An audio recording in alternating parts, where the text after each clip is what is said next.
আয় তোকে দীক্ষা দেব, দীক্ষা দেব আয়। দেবর্ষি নারদ দীক্ষা দিলেন, নিম্বার্ক সম্প্রদায়ের গোপাল মন্ত্র দিলেন কানে। চন্দ্রহাসের ভক্তি বেড়ে গেল, গুরু কৃপা করে দীক্ষা দিয়েছেন।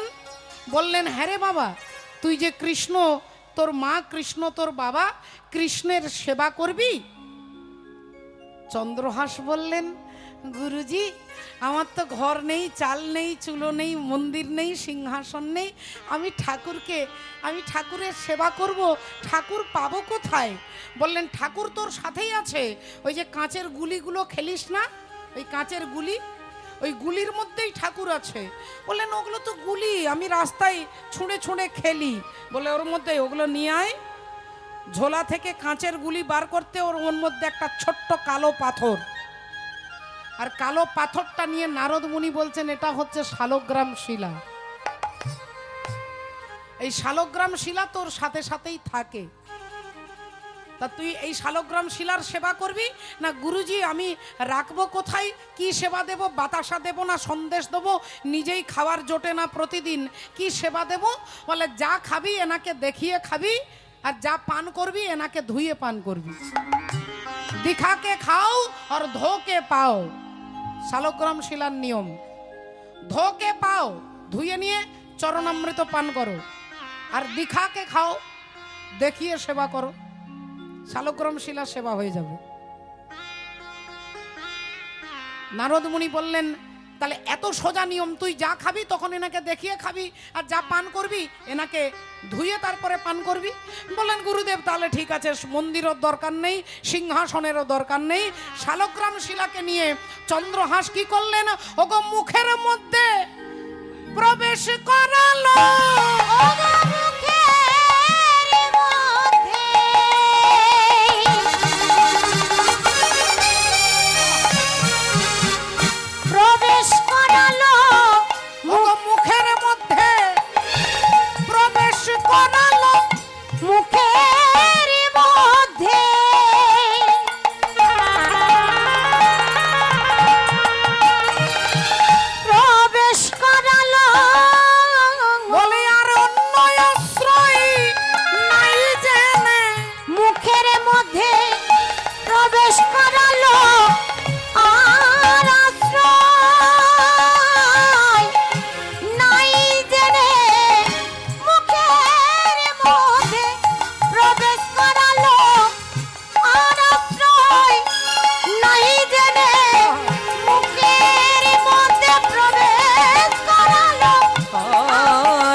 আজ পর্যন্ত ঠাকুর দাদার জন্মে দেখিনি, মুখের মধ্যে ঢোকালি কেন? চন্দ্রহাস বললেন, গুরুদেব যা খাবো সব ইনি দেখতে পাবে, আমি যা খাই সব ইনি দেখতে পাবে যদি একে মুখের মধ্যে রাখি, আর যা পান করব সব এনাকে ধুয়েই পেটের মধ্যে ঢুকবে। তাহলে এর থেকে ভালো পদ্ধতি আর কি হতে পারে?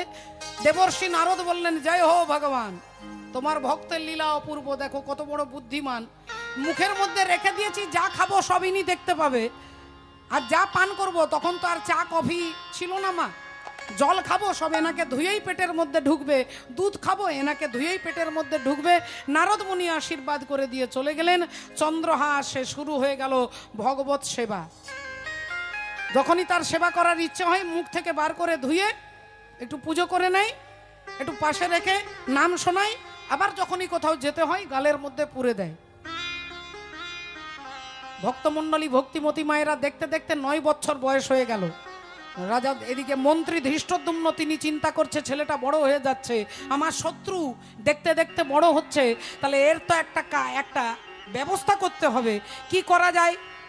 কর্মচারীদেরকে ডেকে বললেন, শোনো, তোমাদের দ্বিগুণ 10 গুণ ডবল বেতন করে দেবো আর কি, শুধু ওই ছেলেটাকে জঙ্গলে নিয়ে গিয়ে খুন করতে হবে, হত্যা করতে হবে। না আগে মন্ত্রী মশাই ছেলেটাকে তো খুন করা খুব একটা কঠিন নয়, কিন্তু কি করে নিয়ে যাব? বলে ওই ছেলেটা সাধুদেরকে খুব ভালোবাসে, তোমরা সাধু সেজে যাবে, সাধু সেজে যাবে, ভক্ত সেজে যাবে। ভক্ত হওয়ার দরকার নেই, সাজলেই হবে। সাধু সেজে ওকে কোনো রকমে ছলে বলে জঙ্গলে নিয়ে গিয়ে ওকে হত্যা করে ওর রক্ত আমাকে এনে দেখাতে হবে। 10 গুণ বেতন এমনি এমনি বাড়বে না, যাও। তারা সুন্দর করে সাধু সেজে চন্দ্রহাস জঙ্গলে ভগবানকে রেখে আঙ্গুলটা ভগবানের ওপরে দিয়ে একটু বিশ্রাম করছিলেন। যেই 4 জন সাধু সেজে এসে দাঁড়িয়েছে অলক্ষ নিরঞ্জন বলে, অমনি চন্দ্রহাস হাত জোড় করে প্রণাম করছেন। এরা বললেন, এই যে বাবা, আমরা একটু অন্য রাজ্যে যাব, জঙ্গলে রাস্তা খুঁজে পাচ্ছি না। চন্দ্রহাস বললেন, ওই দিক দিয়ে চলে যান না। বলে, তুমি যদি একটু রাস্তাটা দেখিয়ে দাও। বলে, চলুন, আমার তো কোনো স্থায়ী ঠিকানা নেই, আজ এখানে আছি তো কাল ওখানে আছি, চলুন। ভগবানকে গালের মধ্যে পুরে নিয়ে চন্দ্রহাস আগে আগে যাচ্ছে, এরা পেছনে পেছনে যাচ্ছে। শ্রীকৃষ্ণ গোবিন্দ হরে মুরারে, হে নাথ নারায়ণ বাসুদেব। শ্রীকৃষ্ণ গোবিন্দ হরে মুরারে, হে নাথ নারায়ণ বাসুদেব। শ্রীকৃষ্ণ গোবিন্দ হরে মুরারে, হে নাথ নারায়ণ বাসুদেব। একমাত্র স্বামী সখা আমার, একমাত্র স্বামী সখা আমার, একমাত্র স্বামী সখা আমার। হে নাথ নারায়ণ বাসুদেব। শ্রীকৃষ্ণ গোবিন্দ হরে মুরারে, হে নাথ নারায়ণ বাসুদেব। রাধে কৃষ্ণ রাধে কৃষ্ণ রাধে রাধে কৃষ্ণ কৃষ্ণ রাধে কৃষ্ণ রাধে কৃষ্ণ রাধে কৃষ্ণ কৃষ্ণ রাধে কৃষ্ণ রাধে কৃষ্ণ রাধে রাধে কৃষ্ণ কৃষ্ণ রাধে কৃষ্ণ রাধে কৃষ্ণ রাধে রাধে কৃষ্ণ। আগে আগে চন্দ্রহাস যাচ্ছে, পেছনে পেছনে 4 জন দুষ্কৃতী ব্যক্তি যাচ্ছে। তাদের উদ্দেশ্য রাস্তাটা দেখা নয়, চন্দ্রহাসকে হত্যা করা। আর চন্দ্রহাস ভগবানকে নিয়ে আগে আগে যাচ্ছেন। ঠিক জঙ্গলের মাঝখানে যেই এসে দাঁড়িয়েছে, অমনি 4 জন তাকে ঘিরে দাঁড়িয়ে বললেন, এই ছেলে, আমরা কোনো সাধু নই, এ জটাও নকল, এ তিলকও নকল, এ পোশাকও নকল। আমরা তোকে খুন করতে এসেছি। মন্ত্রী ধৃষ্টদ্যুম্নের আদেশে তোকে হত্যা করে তোর রক্ত তাকে গিয়ে দেখাতে হবে। চন্দ্রহাস সমস্ত পরিস্থিতিতে তিনি নির্বিকার। ছোটবেলা থেকে সমস্ত পরিস্থিতি তিনি মেনে নিয়েছেন বাবা। এটাই হচ্ছে সুখী হওয়ার চাবিকাঠি। আপনাকে দুঃখ কেউ দিতে পারবে না, আপনি সুখটাকে অন্যের হাতে দিয়ে রেখেছেন। যে আমার ছেলে আমাকে সুখ দেবে, আমার বৌমা আমাকে সুখ দেবে, আমার নাতি আমাকে সুখ দেবে, আমার স্বামী আমাকে সুখ দেবে। আপনার সুখী হওয়ার চাবিকাঠি আপনি অন্যের হাতে দিয়েছেন বলে আপনি এত দুঃখী বাবা। আর চাবিটা যদি আপনি আপনার হাতে রাখেন, আপনাকে কেউ দুঃখী করতে পারবে না। জগৎ সংসারের ক্ষমতা নেই আপনাকে দুঃখী করা। কিন্তু আমরা সুখটা অন্যের হাতে দিয়ে রেখেছি। ও আমাকে সুখ দেবে, ও আমার এটা করবে, ও আমাকে দেখবে, এইখান থেকেই দুঃখ আসে। চন্দ্রহাস তার সুখ তিনি কারোর হাতে দিয়ে রাখেননি, তিনি সবকিছু কৃষ্ণকে দিয়েছেন। বললেন, আচ্ছা আমাকে আপনারা হত্যা করতে এসেছেন, আচ্ছা বেশ ঠিক আছে, তাহলে আপনারা আমাকে মারবেন, তবে আমাকে একটু 2 মিনিট সময় দিতে হবে। কি করবি তুই? বললেন, আমি তো চলে যাব পৃথিবী থেকে, তাই যাবার আগে একটু আমি আমার আরাধ্য দেবতাকে একটু স্মরণ করে নেব। তা তাড়াতাড়ি কি করবি কর। চন্দ্রহাস মুখ থেকে শালগ্রাম শিলাকে বাইরে বার করে আর ভগবানের নাম স্মরণ করে বললেন, ঠাকুর তুমি আমাকে এতদিন ভালোই রেখেছিলে, আনন্দে রেখেছিলে, আজ এই সংসারের সমস্ত অভিনয় শেষ। অভিনয় শেষ করে আমি চলে যাচ্ছি, তুমি আমাকে তোমার চরণে আশ্রয় দিও দয়াময়। এই বলে ভগবানকে ডাকছেন আর ভগবানের নামে কাঁদছেন। আর ভগবান দেখুন, হরি বল, তার চমৎকারিতা দেখাচ্ছে বাবা। ভগবানের চমৎকারিতা বিভিন্ন মন্দিরে, তীর্থে আপনারা দেখেছেন। কেদার বদ্রী নাম শুনেছেন, বদ্রীনাথ ধাম। সেই বদ্রীনাথে কি ভগবান আছে? নর আর নারায়ণ, দুটো পাহাড়, নর নারায়ণ। এই দুটো পাহাড়ের উপরে বসে ভগবান, একদিকে নর একদিকে নারায়ণ ঋষি, ভগবান স্বরূপ, তারা ধ্যানের অবস্থায় রয়েছেন। কার্তিক মাসে বদ্রীনাথ ধামের দরজা বন্ধ হয়ে যায়, খোলা হয় কখন? অক্ষয় তৃতীয়ার দিনে। তাহলে কার্তিক মাস থেকে অক্ষয় তৃতীয়া পর্যন্ত সেখানে মন্দিরের দরজা বন্ধ করে ভগবান, চল ভগবানকে নিয়ে নিচে, অচল ভগবান সেখানেই থাকে, কিন্তু চল মূর্তিটাকে নিয়ে নিচে এসে পুজো করা হয়। অচল বিগ্রহকে কি করে? একটা ঘিয়ের প্রদীপ জ্বালিয়ে দেয় আর একটা কম্বল ঘি দিয়ে ভেজানো, ঘি দিয়ে ভেজানো কম্বল ভগবানকে ঢাকা দিয়ে প্রদীপটা জ্বালিয়ে আর দরজাটা বন্ধ করে সেই হরি বল কার্তিক মাস থেকে বৈশাখ মাস প্রায় এতগুলো দিনের জন্য দরজা বন্ধ করে তারা বাইরে চলে আসে।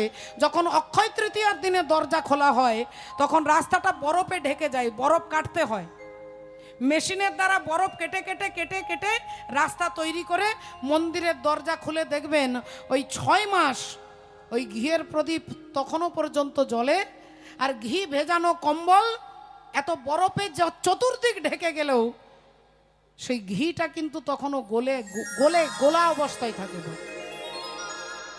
তাহলে ঘি ঠান্ডাতে জমে যায়, কিন্তু ওখানে যখন ভগবানের ঢাকাটা খোলা হয় অক্ষয় তৃতীয়াতে, তখন দেখে ঢাকার ঘি গলে গেছে। সনাতন ধর্মের চমৎকারিতা। আমার কথা বিশ্বাস না হয় আপনারা গিয়ে দেখবেন, যদি কখনো ভগবত কৃপা হয়, দয়া হয়, বদ্রীনাথ ধামে যাবেন। আমি যা বললাম কোনো পণ্ডিতদের, সাধুদের জিজ্ঞাসা করবেন। এখানে ঘিয়ের কম্বল ঢাকা দেওয়া হয় আর সেই ঢাকাটা যখন খোলে তখন দেখে যে ঘিটা গলে গলে পড়ছে। তাহলে ভগবান, হরি বল, রাধে রাধে। ভগবানের চমৎকারিতা। ভগবান যাকে ভালোবাসে, চন্দ্রহাস বলে, তিনি যখনই ভগবানকে ডাকছে, বলছে ঠাকুর আমাকে তোমার চরণে শরণ দিও, এই তখনই এই 4 জনের মনোভাবটা পাল্টে গেছে। একজন আরেকজনকে বলছে, এই তুই ওকে মার। এ বললেন আমি মারতে পারবো না, তুই মার। ও বলল, আরে তুই মারবি তো, তোর হাতে তো তলোয়ার আছে, তুই তো মারবি। বললেন না, তলোয়ারটা তুই নে, তুই মার। এ বলে আমি মারতে পারবো না, তুই মার না। 4 জন এ বলছে একে, ও বলছে একে, এ বলছে একে, কেউ আর রাজি হচ্ছে না মারতে। চন্দ্রহাস ভগবানের ভজনে চোখ বন্ধ করে বসে আছেন। 4 জনের মধ্যে দ্বন্দ্ব শুরু হয়ে গেছে।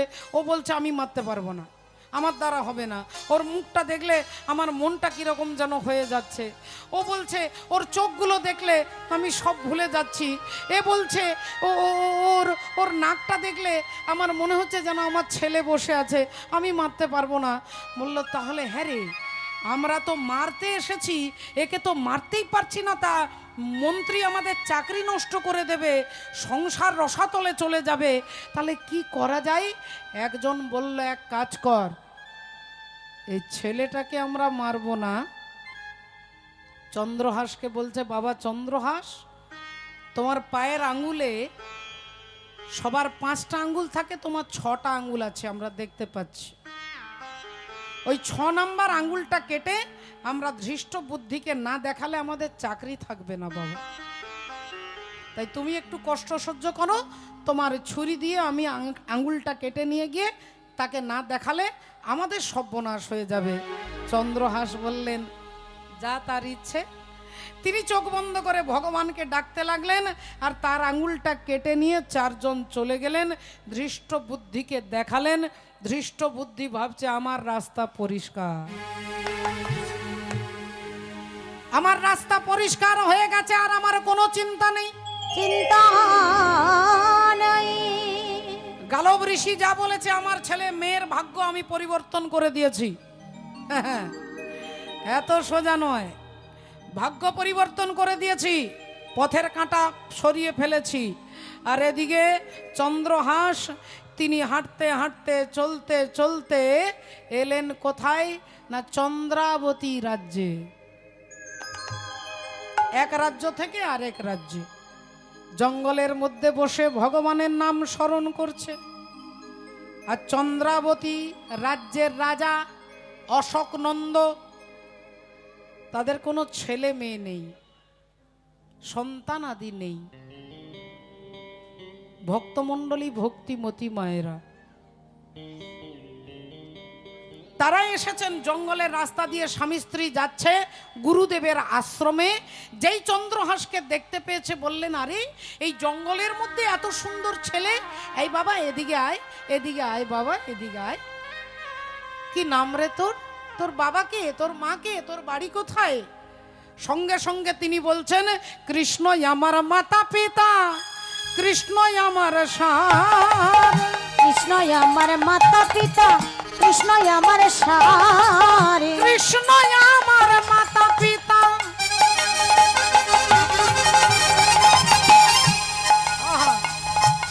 ওগো কৃষ্ণ আমার সার। কৃষ্ণ আমার মাতা পিতা,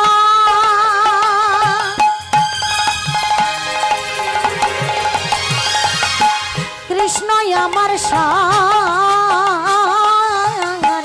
কৃষ্ণ আমার পরমাত্মীয়,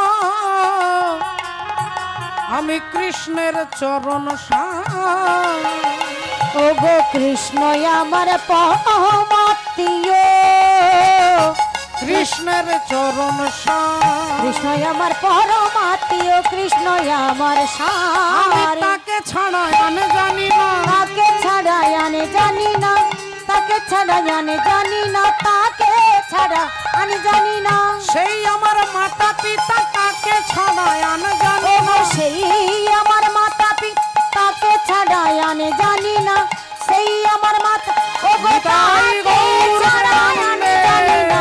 সেই আমার মাতা পিতা, তাকে ছাড়াই আমি জানি না। সেই আমার মাতা পিতা, তাকে ছাড়া আমি জানি না, তাকে ছাড়া আমি জানি না। ভক্তিমতী মায়েরা, শ্রদ্ধেয় বাবা ঠাকুর অনেক সময় ভগবানকে ভালোবেসেও বড় বড় ভক্ত অনেক সময় জীবনে অনেক ভুল হয়ে যায়। চলার পথে, হাঁটার পথে, জীবিকার পথে অনেক সময় আমরা ভুল করে ফেলি। ভগবান শ্রীকৃষ্ণের 24 জন সখা ছিল, আর ভগবান জগন্নাথের, উড়িষ্যার জগন্নাথ, জগন্নাথের পঞ্চসখা ছিল, 5 জন সখা। 5 জন সখা, তার মধ্যে একজন সখা, তার নাম হচ্ছে গোপাল দাস।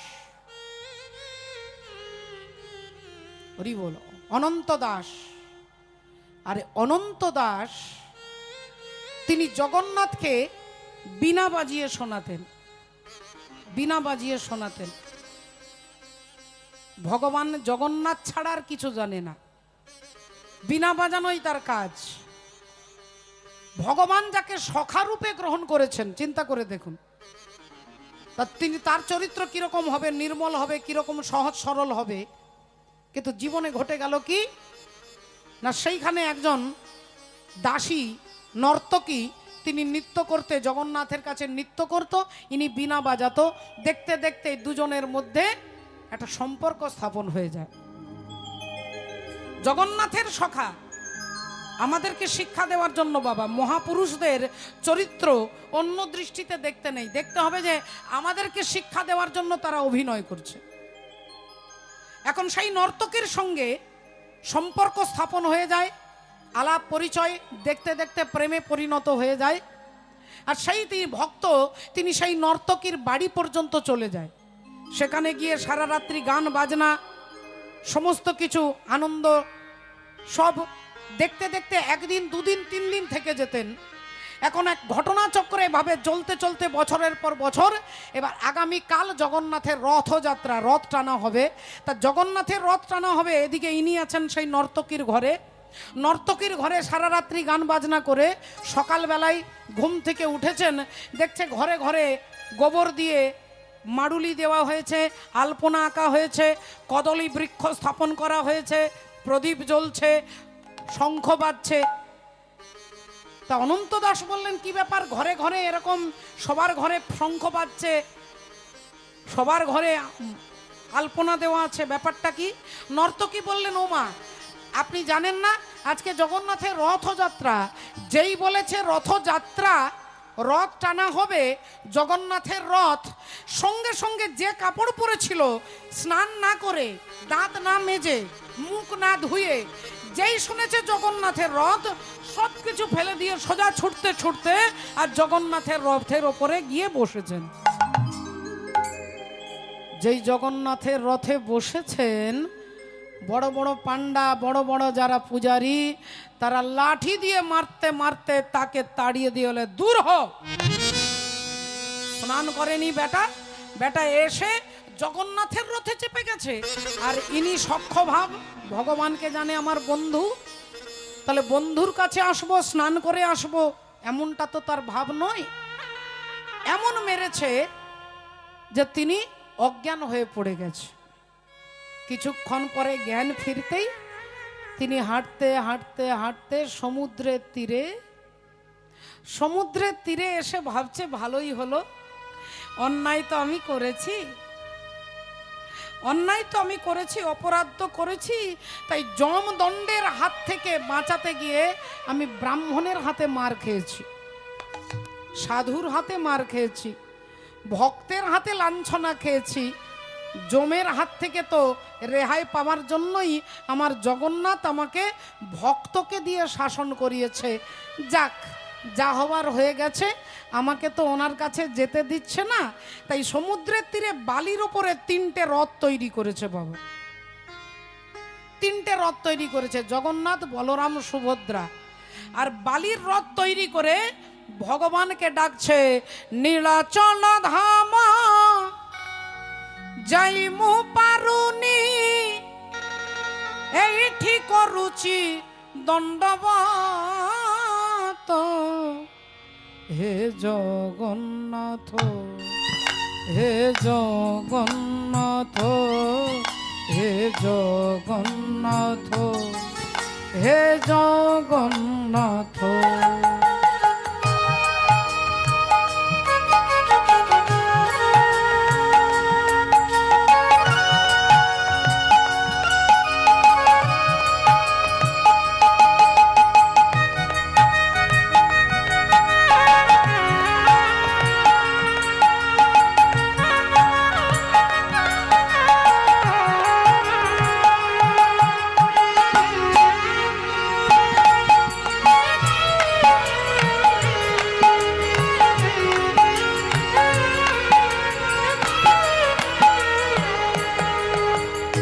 নীলাচল ধাম যাইমু পারুনি, নীলাচল ধাম যাইমু পারুনি, এইঠি গড়ুছি বালির রথ, হে জগন্নাথ, হে জগন্নাথ, হে জগন্নাথ, হে জগন্নাথ। হরি বল।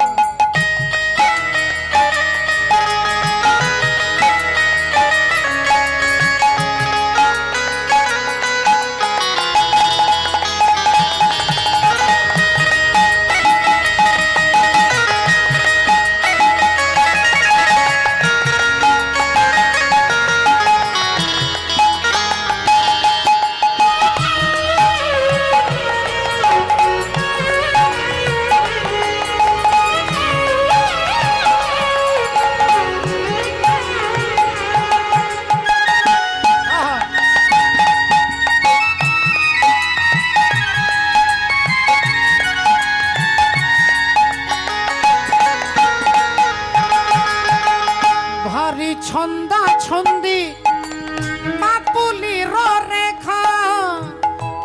ঘটিছি ঘটিব যাহা অছি লেখা জীবনর বাট ভারি অঙ্কা বঙ্কা বিচরা বাটই ছাতির ছনকা এইঠি থাই মু যাচুচি নড়িয়া এইঠি থাই মুই যাচুচি নড়িয়া পড়েই নিও হে তোমার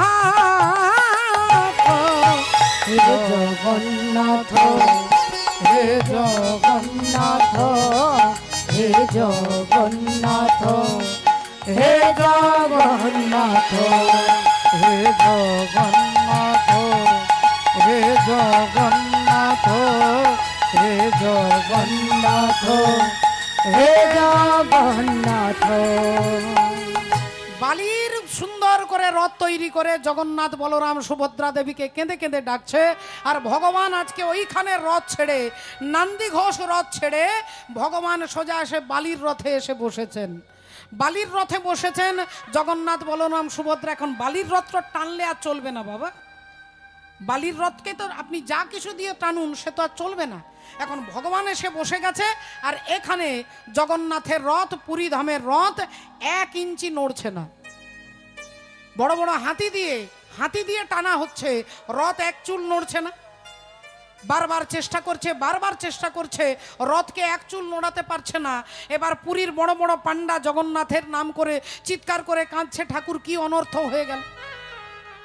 এই নিয়মটাই তো চেঞ্জ হয়ে যাবে যদি তোমার রথ না চলে। গোটা পৃথিবী জানে পুরীর রথ, জগন্নাথের রথ বিখ্যাত।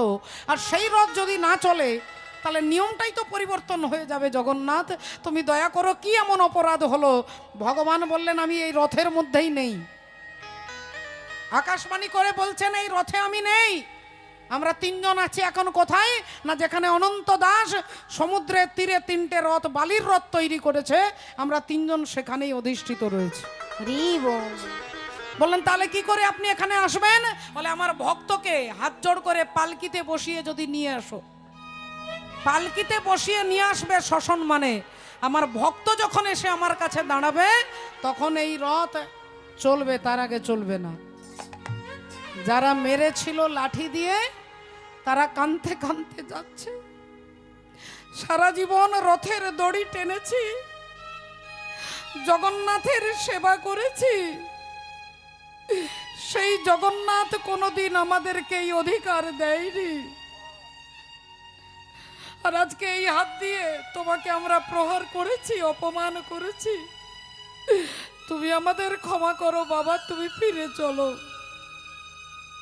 অনন্ত দাস কাঁদতে কাঁদতে আসছে, জগন্নাথ জগন্নাথ বলে ছুটতে ছুটতে আসছে। আর ছুটতে ছুটতে এসে যেই জগন্নাথের রথের কাছে দাঁড়িয়েছেন, অমনি ভগবান জগন্নাথ ছুটে গিয়ে রথ থেকে নেমে সবাই দেখছে অনন্ত কোটি ব্রহ্মাণ্ডের যিনি সৃষ্টি স্থিতি প্রলয়ের মালিক, তিনি ভক্তকে এমন ভালোবাসে সবার সামনে অনন্ত দাসকে বুকের মধ্যে জড়িয়ে ধরেছেন। বাবা হরি হরি বল। ভক্তমণ্ডলী, ভক্তিমতী মায়েরা, ভুল করলে তার প্রায়শ্চিত্ত নেই এমনটা নয়। হাত পুড়ে গেলে বার্নল লাগাতে হয়, কিন্তু বার্নল লাগিয়ে আপনি আগুনে হাত দিতে পারবেন না। তেমনি জীবনের কোনো একটা পদক্ষেপে ভুল হয়ে গেছে, তার মানে যে ভুলকে সংশোধন করা যাবে না, এ কথা আমার মতো পাপী মানুষ বললেও ভগবান বলবেন না। তাই সমাজকে শিক্ষা দেওয়ার জন্য তাদের চরিত্র। তাই যদি কেউ আমরা মনে করি যে আমরা কোথাও একটা ভুল করেছি, এ ভুল সঙ্গে সঙ্গে মিটে যাবে যদি মনে করেন যে আর এ জীবনে ভুল হবে না। ভক্তমণ্ডলী, ভক্তিমতী মায়েরা, চন্দ্রহাস অশোক নন্দকে বললেন আমার মা কৃষ্ণ, বাবা কৃষ্ণ, আমার সংসারে সবই কৃষ্ণ। বললেন বাবা আমাদের কোনো সন্তান আদি নেই, যদি তুমি আমাকে বাবা বলে ডাকো আমি খুব খুশি হব। তোমাকে আমরা সন্তান রূপে পেতে চাই। তোমাকে দেখে আমাদের স্নেহ উছলে উঠছে। আমাদের তো কোনো সন্তান আদি নেই, তাই আমি এখানকার রাজা, চন্দনাবতী রাজ্যের রাজা আমি, আমরা অপুত্রক। তোমাকে দেখে আমাদের পিতা মাতার স্নেহ বিগলিত হচ্ছে, আমাকে তুমি বাবা বলে ডাকবে।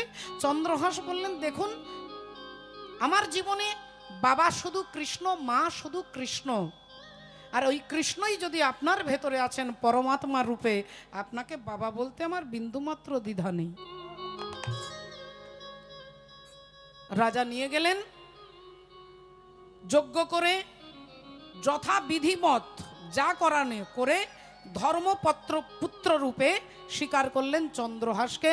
চন্দ্রহাস হয়ে গেলেন চন্দনাবতী রাজ্যের রাজকুমার।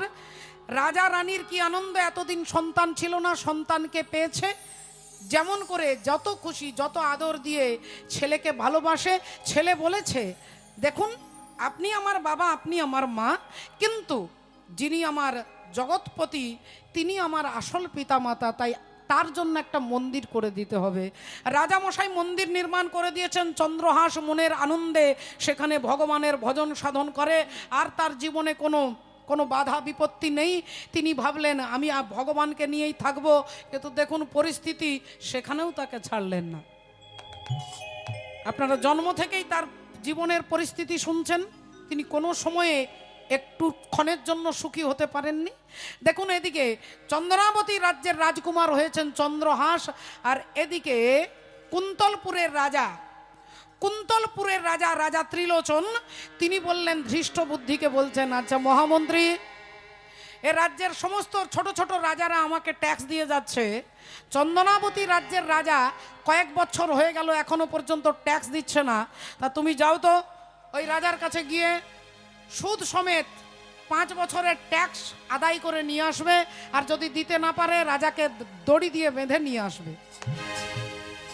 এখন ধৃষ্টদ্যুম্ন এদিকে যাচ্ছে, তিনি যাচ্ছেন দলবল লোকজন নিয়ে চন্দনাবতী রাজ্যের রাজাকে গিয়ে তার ট্যাক্স আদায় করতে। আর যেই তিনি এসে দাঁড়িয়েছেন চন্দনাবতী রাজ্যের রাজা অশোকদণ্ড, তিনি মনে মনে চিন্তা করলেন, আরে অন্য রাজ্যের রাজার মন্ত্রীও যদি আসে তার একটা সম্মান আলাদা, তাই মন্ত্রী এসেছে সুন্দর করে বসিয়ে তাকে যথাবিধ সম্মান প্রদান করে জিজ্ঞাসা করলেন, কি ব্যাপার আপনি? বললেন, আপনি 5 বছর আমাদের রাজাকে ট্যাক্স দেননি, ব্যাপারটা কি? রাজা খুব রেগে গেছে, আপনি ট্যাক্স দেননি কেন? বললেন, দেখুন ট্যাক্স ফাঁকি দেবার আমার ইচ্ছে নেই, আমরা ভুলে গেছি। কেন ভুলে গেছেন? কি এমন ঘটনা ঘটলো যে ট্যাক্স দিতে ভুলে গেছেন? বললেন, আপনি তো জানেন আমাদের কোনো সন্তান আদি নেই, তাই আমরা জঙ্গলে একটা সন্তানকে পেয়েছি, তাকে বিধিমত আমরা গ্রহণ করেছি, এখন সেই রাজ্যের রাজকুমার, আর ওকেই লালন পালন করতে গিয়ে ওরই সেবা করতে গিয়ে আমরা একটু আনন্দে ভুলে গেছি। আপনি কিছু মনে করবেন না, রাজামশাইকে বলবেন আমরা সুদ সমেত ট্যাক্স সব আপনাকে দিয়ে দিচ্ছি, ব্যবস্থা করে দিচ্ছি। বললেন, যাকে দেখে ট্যাক্স দিতে ভুলে গেছেন তা সে কে, একটু ডাকুন তো। আর যেই ধৃষ্টদ্যুম্ন ডেকেছে অমনি রাজামশাই পুত্র ডাকছেন চন্দ্রহাসকে, বাবা চন্দ্রহাস। যেই চন্দ্রহাস বলে ডেকেছে, চন্দ্রহাস ছুটে এসে বাবার কাছে দাঁড়িয়েছে, বাবা। যেই বাবা বলে ডেকেছে ধৃষ্টবুদ্ধি চন্দ্রহাসকে দেখছেন পা থেকে মাথা পর্যন্ত, বলি চেনা চেনা মনে হয়, চেনা চেনা মনে হয়, চেনা চেনা মনে হয়, চেনা চেনা মনে হয়, চেনা চেনা মনে হয়, চেনা চেনা মনে হয়, আমার মনে জাগে সংশয়, চেনা চেনা মনে হয়, মনে জাগে সংশয়, চেনা চেনা মনে হয়। এই যে কি নাম তোমার? বলে, দুনিয়া मेरा घर है, छत है आकाश, और पिता माता नाम रखा है भक्त चंद्रहास। আমার নাম চন্দ্রহাস। আচ্ছা, নামটাও চেনা চেনা লাগছে, মুখটাও চেনা চেনা লাগছে, এরকম যেন মাথাটা ঘুরছে। আচ্ছা, তুমি এর আগে কোথায় ছিলে? বললেন, এর আগে আমি কোথায় ছিলাম? তিনি তো মিথ্যে কথা বলবে না, ভগবানের ভক্ত, তিনি কোনো চালাকি অবস্থায় মিথ্যে বলবে না। বললেন, আমি তো ছিলাম কুন্তলপুরে। কুন্তলপুরে? কুন্তলপুরের রাজার মহামন্ত্রী আমি, ধৃষ্টবুদ্ধি। বললেন হ্যাঁ, আমি তো আপনাকে চিনতে পেরেছি। তুমি আমাকে চিনলে কি করে? বলে আপনি আমাকে চিনতে পারছেন না? আমার মা আপনাদের বাড়িতে দাসী ছিল, আমি সেই দাসী পুত্র, আমি সেই দাসী পুত্র। যেই বলেছে ধৃষ্টবুদ্ধি বললেন আচ্ছা, তাহলে সেই ছেলেটা যাকে খুন করবার জন্য আমি লোকজন পাঠিয়েছি। এখন বাবা ঠাকুর একটু ভালো করে ভেবে দেখুন, আপনার আপনজন যদি আপনার সঙ্গে বেইমানি করে আপনি নিজেকে রক্ষা করতে পারবেন না। পাড়ার লোক যদি শত্রু হয় আপনি কথাবার্তা বন্ধ করে দেবেন, দরজা বন্ধ করে দেবেন, আপনি নিজেকে বাঁচাতে পারবেন। কিন্তু আপনার ভেতরে যদি আপনার শত্রু থাকে, তা ধৃষ্টবুদ্ধি বললেন তাহলে আমারই লোকজন আমার সঙ্গে বেইমানি করলো, একে আমি খুন করতে পাঠিয়েছিলাম, আর এই ছেলেটা এখনো বেঁচে আছে।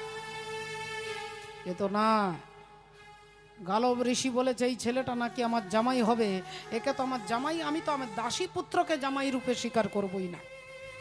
এখনো নয়, এখনো রাস্তা আছে, এখনো রাস্তা আছে, একে মারবার ব্যবস্থা আমাকে করতে হবে। তাই ধৃষ্টবুদ্ধি সারা রাত্রি বুদ্ধি করে একটা বুদ্ধি বার করে চন্দনাবতী রাজ্যের রাজাকে বললেন, শুনুন, আপনার ছেলে মেয়ে নেই, আপনি এনাকে পুত্ররূপে গ্রহণ করেছেন, আমার তাতে কোনো আপত্তি নেই, কিন্তু আমাদের রাজ্যের রাজাকে জানিয়ে তো আপনাকে গ্রহণ করতে হবে, জানিয়ে তো গ্রহণ করতে হবে। আপনি অনাথ আশ্রম থেকে ছেলে সন্তান নেবেন, এর জন্য আপনাকে থানাকে জানাতে হবে, কাগজে বিভিন্ন রকমের যে পদ্ধতি আছে পদ্ধতি অবলম্বন করে তারপরে অনাথ আশ্রমের ছেলেকে নিতে পারবেন। ডাইরেক্ট যাবেন আর গিয়ে নিয়ে চলে আসবেন, এটা পদ্ধতি নয়। তা পদ্ধতিতে ভুল আছে। আমাদের রাজ্যের রাজাকে আপনি না জানিয়ে একে আপনি পুত্ররূপে গ্রহণ করেছেন, এটা ঠিক নয়। রাজা বললেন তাহলে বলুন এখন কি করব, সবই আপনার ভরসা। বললেন ঠিক আছে, আমাকে যখন দায়িত্ব দিচ্ছেন আমি একটা কাজ করছি, আমি একটা চিঠি লিখে দিচ্ছি, এই চিঠিটা নিয়ে আপনার পুত্র চন্দ্রহাসকে আমাদের বাড়ি পাঠাতে হবে। চিঠিটা আমি লিখে দিচ্ছি, চিঠিটা নিয়ে চন্দ্রহাস যাবে আমার ছেলে মদনকে দেবে, আর আমার পুত্র মদন রাজামশাইকে বুঝিয়ে দেবে, তাহলে রাজামশাই আপনাকে ক্ষমা করে দেবে। এখন অশোকনন্দ বললেন তাহলে তাই করুন, একটা চিঠি লিখে দিন। ধৃষ্টবুদ্ধি চালাকি করে চিঠিটা লিখছে, দেখুন চিঠির ভাষাটা যদিও সংস্কৃতে, এর বাংলা অর্থটা কি?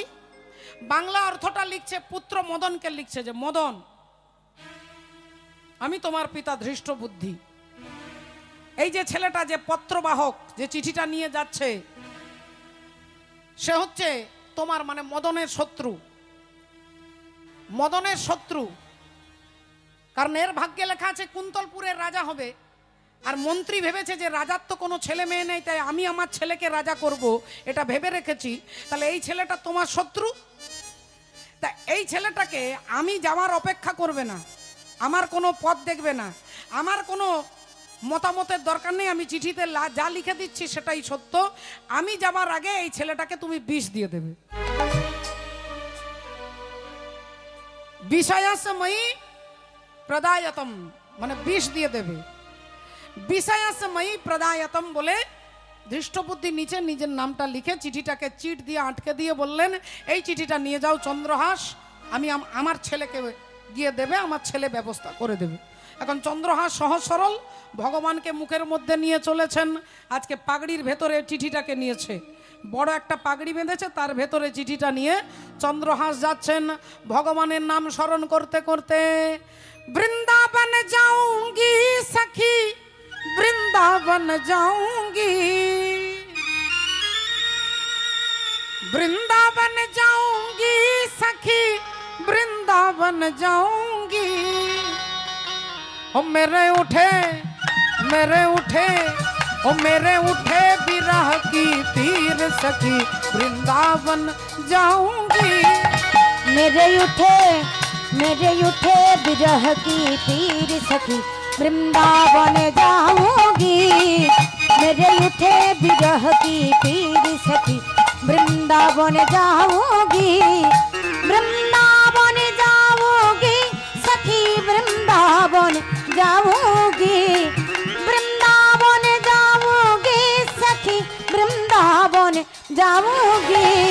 मेरे उठे ओ मेरे उठे ओ मेरे उठे विरह की तीर सखी, वृंदावन जाऊंगी। বৃন্দাবনে যাওগি।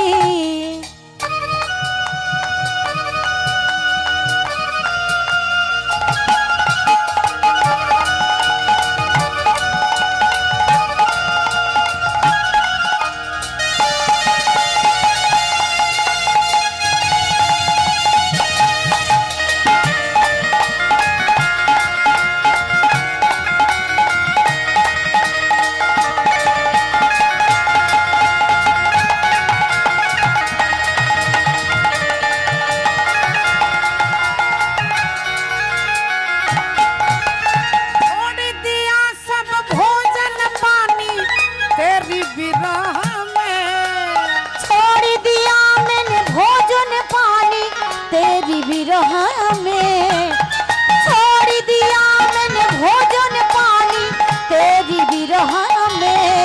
मेरे छोड़ दिया सब भोजन पानी तेरी विरह में।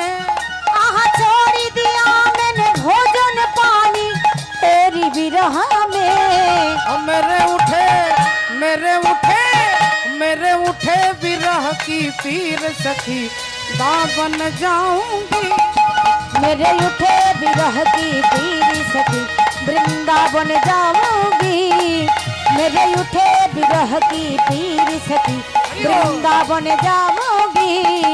वृंदावन जाऊंगी सखी वृंदावन जाऊंगी। वृंदावन जाऊंगी सखी वृंदावन जाऊंगी। मेरे उठे विरह की पीर सखी दावन जाऊंगी। मेरे उठे विरह की पीर सखी वृंदावन जाऊंगी।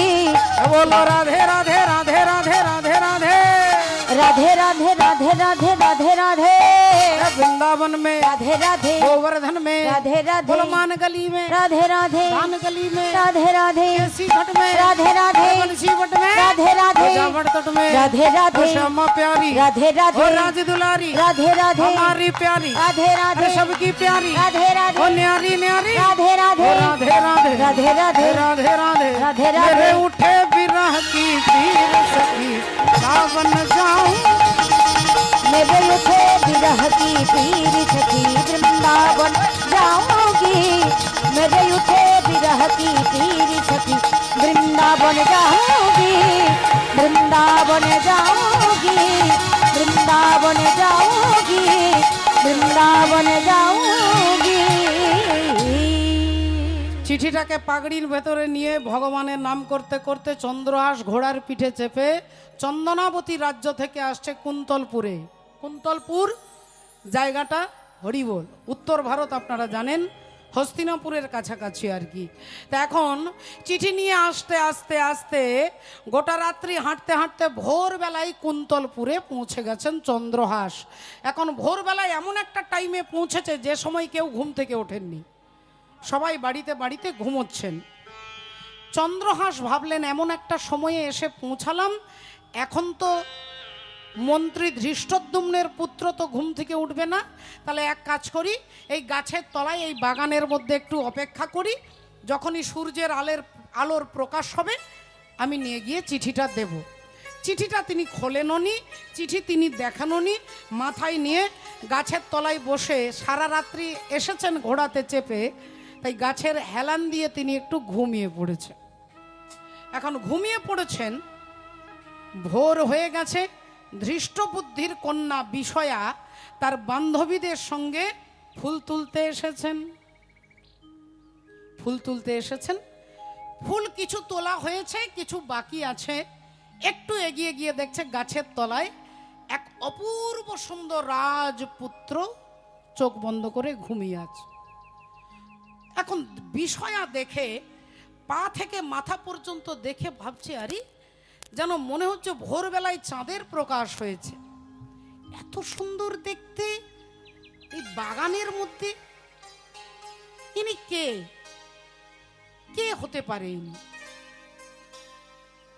তা আমার তো কোনোদিনের আগে তো কখনো দেখিনি, তো ইনি, আরে এর মাথায় একটা কাগজ দেখা যাচ্ছে, মনে হচ্ছে একটা চিঠি। তাহলে মনে হয় আমাদের বাড়ি এসেছে, আমাদের বাড়ি এসেছে, রাত্রে এসেছে। মনে হয় আমরা কেউ ঘুম থেকে উঠিনি বলে ইনি এখানে বসেই ঘুমিয়ে পড়েছেন বেচারা। আচ্ছা, চিঠিটা কি দেখা যাক, আমি আগে একটু পড়ে দেখি কি ব্যাপারে এসেছে। এখন চিঠিটা হাতে নিয়ে একটু দূরে গিয়ে বিষয়া চিঠিটা খুলে দেখছে। আরে তার বাবা ধৃষ্ট বুদ্ধি, মানে আমার বাবার চিঠি। তাহলে এটা মনে হয় আমাদেরই চিঠি হবে, আমাদেরই চিঠি হবে। আচ্ছা, চিঠির মধ্যে কি লেখা আছে একটু দেখে নি। এই যেই খুলে চিঠিটা দেখছে, ইনি ভাবছে, দেখুন ধৃষ্টবুদ্ধি লিখেছে যে ইনি মদনের শত্রু। ধৃষ্টবুদ্ধি ভাবছে যে এই ছেলেটা বেঁচে থাকলে আমার ছেলে কখনো রাজা হতে পারবে না, তাহলে আমার ছেলের নাম মদন, ধৃষ্টবুদ্ধির ছেলের নাম মদন, মদনের শত্রু। আর বিষয়া ভাবছে যে ইনি দেখতে এত, কাউকে একটা গুলি করে দেওয়া খুব কঠিন নয়, কাউকে মেরে ফেলা খুব কঠিন কাজ নয়, 5 মিনিটের ব্যাপার। কিন্তু ওই ভদ্রলোকে ওই ব্যক্তির চরিত্রটাকে পরিবর্তন করা খুব কঠিন। এই কঠিন কাজটাই কলিযুগ পাবন অবতার চৈতন্য ভগবান করছেন। কিসের দ্বারা? না কিসের দ্বারা বলতে হরি নামের দ্বারা। ইহা হইতে সর্বসিদ্ধি হইবে সবার, সর্বক্ষণ বলইতে বিধি নাহি আর। বলে আমি কিছুই পারবো না, আমি গীতাও পড়তে জানি না, আমি ভাগবতও জানি না, আমি কিচ্ছুই জানি না, লেখাপড়াও শিখিনি, আমার আশেপাশে কোনো ভক্তও দেখতে পাই না, তাহলে আমি কি করে ভগবানকে পাবো, কিভাবে তার কৃপা লাভ করব? শাস্ত্র বলছেন কিচ্ছু করতে হবে না, একটা কাজ করুন, কারো নিন্দে করা বন্ধ করে দিন। হরি বল। আপনি যদি প্রতিজ্ঞা করেন যে আমি জীবনে কারোর নিন্দা করব না, ভগবান আপনার কাছ থেকে দূরে যেতে পারবে না বাবা। প্রমাণ বলছেন এক সাধু সকালবেলায় ভিক্ষে করতে যাচ্ছেন, তার জীবনে একটা আদর্শ, তিনি একজনের কাছ থেকে, একজনের ব্যক্তিত্ব তিনি দ্বিতীয় জনের কাছে হাত পাতবে না। সকালবেলায় উঠে যাকে দেখবে তার কাছে ভিক্ষার পাত্রটা এগিয়ে দিয়ে বলছেন ভিক্ষাং দেহি। তিনি যদি দিল ভালো, না দিল তো সেই দিন জল পান করে তিনি জীবিকা নির্বাহ করেন, কিন্তু দ্বিতীয় কোনো বাড়িতে গিয়ে ভিক্ষার পাত্র নিয়ে তিনি দাঁড়ায় না। এটা তার জীবনের আদর্শ।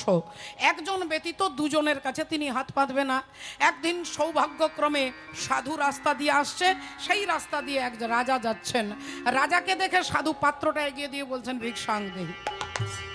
রাজা হচ্ছে দুরাচারী নিষ্ঠুর প্রকৃতির ব্যক্তি, সাধু সন্ন্যাসীর প্রতি তার আদৌ শ্রদ্ধা ভক্তি নেই। তিনি কি করলেন, ঘোড়ার পিঠে চেপে আসছিলেন, ঘোড়াটা সেই সময় পায়খানা করেছে। অপরাধ করবেন না, অপরাধ নেবেন না, বোঝানোর জন্য। দেখুন তিনি ঘোড়া পায়খানা করেছেন, আর সেই ঘোড়ার পায়খানাটাকে বললেন এক কাজ কর, ওই পায়খানাটা ওর পাত্রে দিয়ে দে। এখন ঘোড়ার গোবর দিয়ে দিয়েছে পাত্রের মধ্যে, গামলার মধ্যে। সাধু দেখলেন যে ঘোড়ার গোবর আমাকে দিয়েছে যখন, এটা তো খাদ্য হলে আমি নিশ্চয়ই খেতাম, এটাকে তো পাওয়া যাবে না। তিনি কি করেছেন, একটা জায়গায় ঢেলে দিয়ে তিনি তার কুটিরে গিয়ে স্নান টান করে পাত্রটাকে ধুয়ে রেখে জল পান করে ভগবানের নাম করছেন। এখন ভক্তমণ্ডলী, ভক্তিমতী মায়েরা, কয়েক বছর পরে রাজাও ভুলে গেছে ঘটনা, সাধু কিন্তু তিনি তো ভুলবার কথা নয়, তার মনের মধ্যে কোনো দুঃখ নেই, আঘাত নেই, রাগ নেই। এখন রাজা একদিন জঙ্গলে শিকার করতে গেছে, জঙ্গলে শিকার করতে গিয়ে দেখছে একটা বিরাট বড় গোবরের পাহাড়, ঘোড়ার পায়খানার পাহাড়, বিশাল পাহাড়। রাজা ভাবলেন তাহলে দেখি তো এখানে এমন কি ঘোড়া, মনে হয় হাজার হাজার ঘোড়া কেউ পুষে রেখেছে, নালে এত গোবর হবে কোথা থেকে। একটু এগিয়ে গিয়ে দেখছে ওই সাধু বাবার আশ্রম। তিনি গিয়ে বললেন আচ্ছা বাবাজি, এত ঘোড়ার পায়খানা কি ব্যাপারটা, এত পাহাড়ের মতো অবস্থা? বললেন এগুলো হচ্ছে সব তোমার কর্মের ফল, এগুলো সব তোমাকে খেতে হবে। আর রাজা বললেন কেন? না আমি তোমার কাছে ভিক্ষা চেয়েছিলাম, তুমি আমাকে এই নোংরা বস্তুটা দিয়েছিলে, এর কর্মের ফল দ্বিগুণ হয়ে হয়ে পাহাড় হয়ে গেছে। এই রাজা তখনই বললেন তাহলে আমার গতি কি হবে? সাধু বললেন যদি দেখো সত্যি কথা বলতে হয় তাহলে এই মুহূর্তে স্নান করে এসো, আমি তোমাকে দীক্ষা দেব। আমার শরণাগত হলে তুমি কর্ম থেকে কিছুটা মুক্ত হবে। রাজা স্নান করে এসে দীক্ষা নিলেন, ভজন সাধন শুরু করলেন। পায়খানা, ঘোড়ার পায়খানা একটু একটু করে কমতে কমতে কমতে কমতে কমতে অনেক বছর পরে এক গামলা শুধু পায়খানা রয়ে গেছে, ঘোড়ার গোবর এক গামলা রয়ে গেছে। রাজা বললেন, বাবাজি এটা কমছে না কেন? না এটা কমবে না, এটা কমবে না। হরি বল। এত বড় পাহাড়টা কমলো কি করে? বলে এক কাজ করো, তুমি এমন একটা কাজ করো যাতে পাড়ার লোক সবাই, রাজ্যের লোক তোমার নিন্দে করে। রাজা কি করলেন? রাজবাড়িতে যে ব্রাহ্মণ পুজো করতেন তার কুমারী মেয়ে, যাকে তিনি নিজের মেয়ের মতো ভালোবাসতেন, সেই মেয়েটাকে নিয়ে গিয়ে বাড়ি এলেন রাজা। একান্তে একটা ঘর তৈরি করে বললেন, মা তুই এখানে আমার মেয়ে, আমি তোর বাবা। শুধুমাত্র এই সমাজ জানবে, সমাজ দেখবে যে আমি তোকে নিয়ে আছি, কিন্তু তুই আমার মেয়ে, আমি তোর বাবার মতোই থাকবো। পাড়ার সবাই, রাজ্যের সবাই খারাপ কথাটা সবার আগে ছড়িয়ে পড়ে। সবাই নিন্দা করতে লাগলেন, থুতু দিতে লাগলেন, আর গোবরের পাহাড় একটু একটু করে কমতে কমতে কমতে, যত রাজার নিন্দে হচ্ছে তত গোবরের পাহাড় কমতে কমতে কমতে ছোট হয়ে গেছে, এক গামলা রয়ে গেছে। রাজা বললেন, বাবাজি সবই তো কমে গেল, এটা কমছে না কেন? না এটা কমবে না বাবা। এটা কমবে কি করে? না এটা কমবে, এই রাজ্যে একজন বুড়ি মা আছে, ওই বুড়ি মা আজ পর্যন্ত কারোর নিন্দা করে না। যদি সে তোমার একটা নিন্দা করে, এই এক গামলা গোবর শেষ হয়ে যাবে। রাজা মশাই বললেন, এমন বিচিত্র কাজ নয়, এটা আমার 5 মিনিটের ব্যাপার। রাজা এলেন ভিখারি সেজে, আর ভিখারি সেজে বুড়িমার দরজায়। বুড়িমা কি করে? না বুড়িমা বাজারে বাজারে, নগরে নগরে ঝালমুড়ি বিক্রি করে। তা ঝালমুড়ি বিক্রি করে রাজা ভিখারি সেজে এসে বলছে, মাগো আমি কি কিছু তোমার সাহায্য করতে পারি? বুড়িমা বললেন, না না বাবা, কিচ্ছু লাগবে না, কিচ্ছু করতে হবে না, আমি আমার কাজ নিজে করতে পারি, গোবিন্দ আমাকে কৃপা করেছেন, তোমার কিছু লাগবে না। না বলছি যদি কিছু সাহায্য করতে পারি। না না কিছু লাগবে না। বলছি আচ্ছা বুড়িমা, আপনি তো আমার সাহায্য নেবেন না। আচ্ছা এই রাজ্যের রাজা যে সেই পুরোহিতের মেয়েটাকে নিয়ে ওই যে আলাদা জায়গায় ঘর করে আছে, বলছি ওনার নিয়ে কিছু জানেন? বুড়িমা সঙ্গে সঙ্গে কানে আঙ্গুল দিয়ে বললেন, শোনো বাবা, ওই রাজার কথা আমি বলতে পারবো না, তোমার ওই এক গামলা গোবর, ওই গোবর তোমাকেই খেতে হবে। রাজা বললেন, কি করে জানলেন যে আমি সেই রাজা? এক গামলা গোবরের কথা আপনি জানলেন কি করে? বললেন, শুধুমাত্র এই জন্য জেনেছি, আমি না জানি পড়াশোনা, না জানি সাধন ভজন, না জানি কোনো যাগ যজ্ঞ ব্রত তপস্যা, শুধু এটা জানি আমার জীবনের একটাই ব্রত করেছি, আমি জীবনে কারণ নিন্দা করব না। এই সারা জীবনে কারণ নিন্দা করিনি বলে আমার মধ্যে সেই ক্ষমতা চলে এসেছে। আমি দিব্য দৃষ্টিতে দেখতে পেয়েছি তুমি এই রাজ্যের রাজা, তুমি এসেছো এই এক গামলা গোবর যাতে ধ্বংস হয়ে যায়, আমার মুখ থেকে একটা নিন্দে বেরোলেই তুমি তোমার কর্মফল মুক্ত হয়ে যাবে, আর তোমার কর্মের ফলটা আমি নেব। তাই আমি সেই দিব্য দৃষ্টিতে বুঝতে পেরে গেছি তুমি সেই রাজা। এই গোবরের পোকা হয়ে তোমাকে এই গোবরটাকে খেয়ে, গোবর পোকা হয়ে গোবর খেতে খেতে এই কর্মের ফলটা তোমাকেই ধ্বংস করতে হবে। হরি বল। ভক্তমণ্ডলী, ভক্তিমতী মায়েরা বলে, কিছু যদি না পারি, কারণ নিন্দে করাটা শুধু বন্ধ করে দিলেই ঈশ্বর আপনাকে ওই জ্ঞানে, এইটাই সব থেকে বড় গুণ, এই গুণের দ্বারা ভগবান আপনাকে কৃপা করবে। হরি বল রে, হরি বল রে, হরি বল রে, বল রে হরি বল রে, হরি বল রে, হরি বল রে, হরি বল রে, বল রে হরি বল রে, হরি বল রে, হরি বল রে, হরি বল রে, বল রে হরি বল রে, হরি বল, হরি বল, হরি বল ভাই, হরি বল, হরি বল, হরি বল ভাই, হরি বল, হরি বল, হরি বল ভাই, হরি নামে বিনা জীবের আর গতি নাই, হরি বল, হরি বল, হরি বল ভাই, হরি নাম বিনা জীবের আর গতি নাই, হরি বল রে, হরি বল রে, হরি বল রে, বল রে হরি বল রে, হরি বল রে, হরি বল রে, হরি বল রে, বল রে হরি বল রে, হরি বল রে, বল রে হরি বল রে, বল রে, বল রে হরি বল রে। হরি বলা ঠাকুর হরি বল বলাতে এলেন। তাই পদকর্তা বলছেন, এ তিন ভুবন আনন্দে ভরিল, এ তিন ভুবন আনন্দে ভরিল এ তিন ভুবন আনন্দে ভরিল উঠিল মঙ্গল এ তিন ভুবন আনন্দে ভরিল উঠিল মঙ্গল সাই কহে প্রেমানন্দে এমন গৌরাঙ্গে রতি না জন্মিল মোর। আহে প্রেমানন্দ এমন গৌরাঙ্গে রতি না জন্মিল কই আহে প্রেমানন্দ এমন গৌরাঙ্গে রতি না জন্মিল কই তাই আমার হরি বলা না গো হরি বলা ওহ অবতারে হরি বলা হলো না গো হরি বলা ওহ অবতারে হলো না গো হরি বলা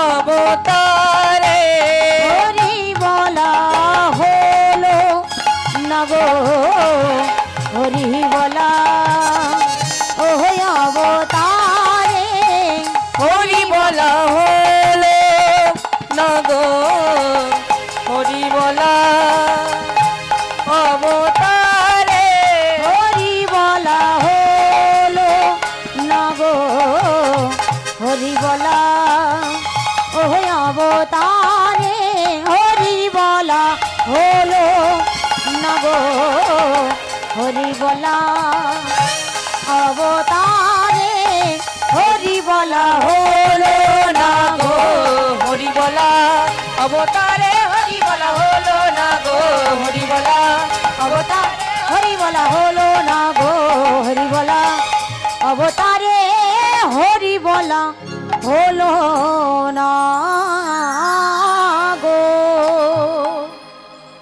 ঈশ্বর পরম কৃষ্ণ সচ্চিদানন্দ বিগ্রহ বিগ্রহম অনাদি রাধি গোবিন্দ গোবিন্দম সর্বকারণ কারণ সর্বকারণের কারণ উপস্থিত সমস্ত বৈষ্ণব মণ্ডলী ব্রাহ্মণ মণ্ডলী মাতৃমণ্ডলী পিতৃমণ্ডলী সকলে শ্রীচরণে জানাই আমার কোটি কোটি সশ্রদ্ধ ভক্তিপূর্ণ দণ্ডবত প্রণাম প্রণাম জানাই এই মহতি হরিবাসরে যারা উদ্যোক্তা যাদের দীর্ঘদিনের অক্লান্ত পরিশ্রম এবং ঐকান্তিক প্রচেষ্টায় আজকের এই ভুবন মঙ্গল মহাযজ্ঞানুষ্ঠান আমি প্রণাম জানাই কমিটির প্রতিটি ভক্ত সদস্যবৃন্দের চরণে প্রণাম জানাই এলাকার সমস্ত দেবদেবী তথা অনন্ত কোটি বিশ্ব ব্রহ্মাণ্ডের অনন্ত কোটি কোটি ভক্তবৃন্দের চরণে আমার অনন্ত কোটি দণ্ডবত প্রণাম শ্রী গুরু নিতাই গৌর সীতানাথ প্রেমানন্দে হরি হরি বল জয় নিতাই জয় রাধে হরি বল হরে কৃষ্ণ শ্রদ্ধেয় বাবা যাচ্ছেন ভিক্ষার আঁচল নিয়ে আপনারা ভগবত এবং ভাগবত আর ভগবতের মধ্যে ভাগবত যে কথা আপনারা শোনেন আমরা শুনি পারায়ণ করি ভাগবত ভয়াকার গ ব ত ভ দিয়ে ভক্তি গ দিয়ে জ্ঞান ব দিয়ে হচ্ছে বিরক্ত বিরক্ত মানে বৈরাগী আর ত দিয়ে ত্যাগ এইগুলোর কথা যে গ্রন্থে লেখা থাকে তাকে বলে ভাগবত ভাগবতে ভগবানের গুরুত্ব নয় ভাগবতে ভক্তের গুরুত্ব ভক্ত সুদামার কথা ভক্ত প্রহ্লাদের কথা ভক্ত ধ্রুবের কথা বড় বড় ভক্তের কথা অম্বরীশ রাজার কথা ভাগবতের মধ্যে যেখানে প্রধান শ্রোতা হয় ভগবান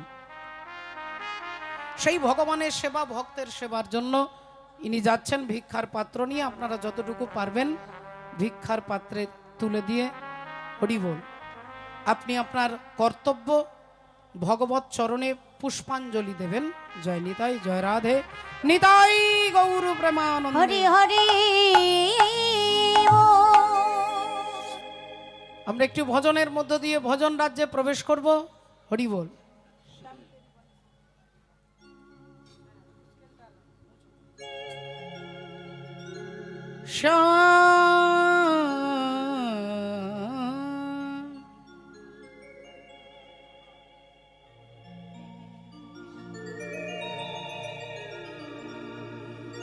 शाम तेरी बंशी पुकारे ए राधा ना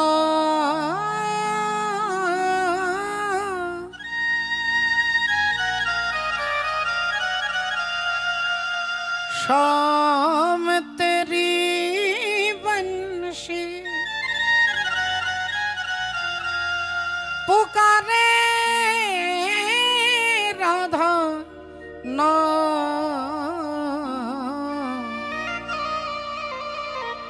लोग करे मीरा को यूं ही बदनाम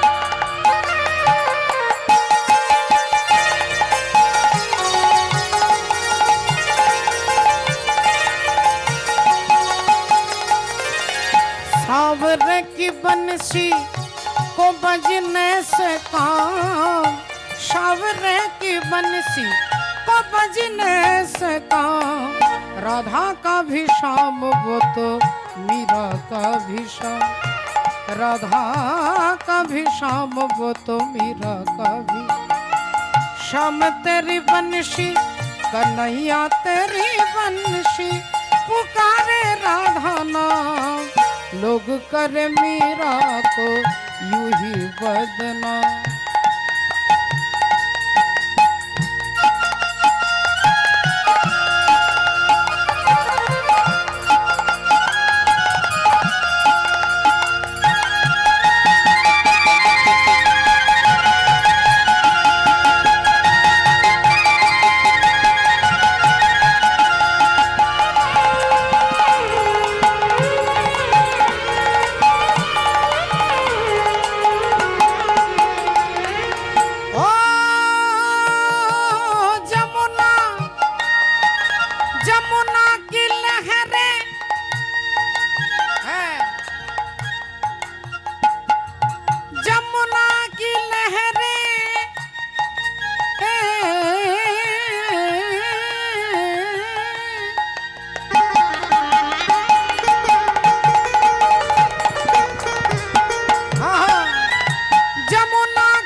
की छैया किसका नहीं है कहो कृष्ण कन्हैया श्याम का दीवाना श्याम का दीवाना श्याम का दीवाना तो सारा ब्रज धाम श्याम का दीवाना तो सारा ब्रज धाम लोग करे मीरा को यूं ही बदनाम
जिसके मन भाए वो सी की गुण गाए। कौन नहीं बंशी, कौन नहीं बंशी की धुन का गुलाम, कौन नहीं बंशी की धुन का गुलाम। राधा का भी शाम वो तो मीरा का भी शाम, राधा का भी शाम वो तो मीरा का भी शाम, राधा का भी शाम वो तो मीरा का भी शाम, राधा का भी शाम वो तो मीरा का भी। সকলের চরণে দণ্ডবোধ প্রণাম জানিয়ে দেখুন, এক ভক্ত যিনি ভগবানকে ভালোবাসেন, আরেক প্রকার ভক্ত ভগবান যাকে ভালোবাসেন। আমরা ভগবানকে সবাই ভালোবাসার চেষ্টা করি, আপনারা সবাই ভালোবাসেন, আমি চেষ্টা করি, ভালোবাসতে পারিনি বাবা, এটা অকাট্য সত্য কথা। কিন্তু আপনারা ভগবানকে ভালোবাসেন বলেই কোন দুপুরবেলা থেকে বসে আছেন ভগবানকে ভালোবাসার টানে। তাই এক প্রকার ভক্ত যারা ভগবানকে ভালোবাসেন, আর এক প্রকার ভক্ত ভগবান যাকে ভালোবাসেন। আচ্ছা, ভগবান আপনাকে ভালোবাসেন, আমাকে ভালোবাসেন, আমি কি করে বুঝবো? বোঝা কি যাবে? বোঝার মাপকাঠি কিছু কি আছে, যন্ত্র আছে? বলে ভগবান আপনাকে ভালোবাসেন, এটা বুঝবেন কি করে? না যখন সাধু আপনাকে ভালোবাসবে, যখন গুরুদেব আপনার প্রতি প্রসন্ন হবে, যখন কোনো মহাত্মা আপনাকে ভালোবাসবে, যখন সাধুগুরু ভক্ত আপনাকে ভালোবাসবে, জানবেন ভগবান আপনাকে ভালোবাসছে। আর যখন সাধু মহাত্মা আপনাকে এড়িয়ে চলবে, জানবেন ভগবান আপনাকে এড়িয়ে চলছেন। আর যেমন একজন ভক্তের কথা শুনবো, একটু মন দিয়ে না শুনলে আমরা বুঝতে পারবো না, কারণ এই ভক্তের কথা এর আগে আপনারা আশা করি কোনোদিন শোনেননি। আমার এটা চ্যালেঞ্জ করে বলা অপরাধ হয়ে যাবে, আমি মনে করছি আপনারা শোনেননি, কারণ আমি কখনো গাইনি। আমার আগে কোনো কীর্তনিয়া গেয়েছেন কিনা আমি বলতে পারবো না, কারণ আমি তো এখানে দুদিনের মতো আসি। হয়তো শুনেছেন, যদি শুনে থাকেন তাহলে তো বুঝবেনই, যদি না শোনেন তাহলে একটু মন দিয়ে শুনতে হবে। আজকে যে পবিত্র ভক্তের কথা শুনবো তার নাম হচ্ছে, যার কথা ভক্তমাল গ্রন্থের মধ্যে সুন্দর করে বর্ণনা আছে। ভক্তমাল গ্রন্থে যার নাম হচ্ছে ভক্ত চন্দ্রহাস। ভক্ত চন্দ্রহাসের ভাগবত ভক্তির কথা, তার চরিত্র, তার উদারতা, তার মহানতার কথা আমরা জানতে গেলে এই মুহূর্তে একটু মহাভারতকে ছুঁয়ে যাব। মহাভারতে দুইবার অশ্বমেধ যজ্ঞ হয়েছে। কুরুক্ষেত্রের যুদ্ধের আগে একবার হয়েছে, কুরুক্ষেত্রের যুদ্ধের পরে একবার হয়েছে। তা অশ্বমেধ যজ্ঞ করছেন রাজা যুধিষ্ঠির। নিয়মটা হচ্ছে যজ্ঞ করে একটা ঘোড়াকে ছেড়ে দেওয়া হবে। ঘোড়াটা ছুটতে ছুটতে ছুটতে ছুটতে যাবে, যে রাজ্যের ওপর দিয়ে যাবে সেই রাজ্যের রাজা যদি ওই যুধিষ্ঠির মহারাজের অশ্বমেধ যজ্ঞের ঘোড়াটাকে ধরে, তাহলে এবার পঞ্চপাণ্ডবের সঙ্গে সেই রাজাকে যুদ্ধ করতে হবে। যুদ্ধে যিনি জিতবেন রাজ্যটা তার হবে। আর যদি ওই ঘোড়াটাকে না ধরে, তাহলে বিনা যুদ্ধে ওই রাজ্যটা পঞ্চপাণ্ডবের হয়ে যাবে। এখন স্বাভাবিকভাবে রাজা যুধিষ্ঠির, মহারাজ যুধিষ্ঠির তিনি যজ্ঞ করছেন, অশ্বমেধ যজ্ঞের ঘোড়া তিনি ছেড়ে দিয়েছেন। ঘোড়া ছুটতে ছুটতে যাচ্ছে, আর ছুটতে ছুটতে ছুটতে ছুটতে পেছনে পেছনে অর্জুন যাচ্ছেন। এমন সময় রাধে রাধে ভক্তমণ্ডলী, ভক্তিমতী মায়েরা, সেই যুধিষ্ঠির মহারাজের অশ্বমেধ যজ্ঞের ঘোড়া একটা জায়গায় একটা রাজ্যের মধ্যে গিয়ে আর অন্তর্ধান হয়ে গেছে। ঘোড়াটা লুকিয়ে পড়েছে। কোনখানে গেল, কোন দিকে গেল, কোথায় গেল, ওপরে না নিচে না ডাইনে না বামে, অর্জুন চারিদিকে তাকিয়ে দেখছে যে অশ্বমেধ যজ্ঞের ঘোড়াটা নেই। অর্জুন চিন্তিত হয়ে গেলেন, ব্যাপারটা কি, তাহলে কিছু তো একটা করতে হবে, কি করা যায়, কি করা যায়। অর্জুন অমনি ধনুর্বাণ হাতে নিলেন, আর ধনুর্বাণ হাতে নিয়ে তিনি ভাবলেন ঘোড়াটা যিনি চুরি করেছে চালাকি করে, এমন একটা বাণ তাকে মারবো, এই বাণটার কাজ হচ্ছে তাকে খুঁজে বার করা, আর তাকে খুঁজে বার করে বান বিদ্ধ করা। এই অর্জুন বানটা নিয়ে যেই তীরটা ছুঁড়তে যাবে,